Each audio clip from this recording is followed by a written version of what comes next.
All right, I threw you a red herring for this last one. And I'd be completely surprised if any students found this, but I set this up so that maybe somebody will find it and I'll be completely impressed.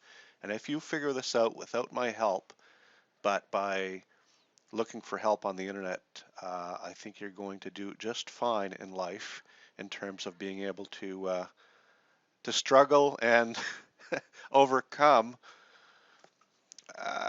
all kinds of obstacles. So I did say that you could do an if statement, and the if statement would be near it would be so long to do. We were going to have four different categories. One of them is going to be, and I'm going to just type them over here. I could put in a little title or something like that so I know what this is going to be about. But I'm going to have toddlers, I'm going to have child tickets, teenager, and adult tickets.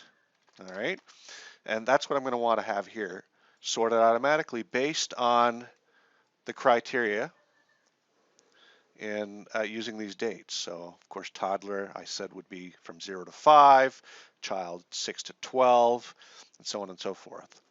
What I'm going to do here, the if statement would have been really tough to do. It would have been equal if that number is greater than or smaller than from 0 to 5 and then comma, and it would have gone on forever, and it wouldn't have been the best thing to use. So I'm going to use something called a VLOOKUP. It's short for vertical lookup, and this one's done with a range of cells, which is even a little more complicated than a regular VLOOKUP that wouldn't be based on numbers. This is what you're going to do. I'd like you to try it anyways if you haven't figured it out, but you're going to do something like this. I'll move these guys down just a little bit. I don't like that they're on the same row as an empty row. Toddlers start at 0. The child tickets start at 6. The teenager tickets start at 13. So I don't need to put like a range here. And the adult tickets, I believe, will start at 20 after the teenage years. Getting a little loud here, but I think you can still hear me. So is you're going to do a VLOOKUP, put a bracket in. What are we looking up? We're looking up this lookup value, which we're going to look at the age. Cool. Then we type in a comma. We're going to identify the table, which is over here. Now this table is never moving. So we want it to be J5 to K8 no matter where we copy this thing down to. So I'll hit F4, which will automatically put these dollar signs in here to say always use this. All right, that's cool. In that table, what do we want showing up in this column? It'll be the stuff in this column here, which is in the table. It's the column index number. It's the number, well, basically my second column. Whoops, 2. And that's it. When we're using, anyway, I'm not going to bother with the explanation of what happens if it's text that we're basing this on. In this case, it's based on numbers. We're going to hit enter after that bracket. And there we go.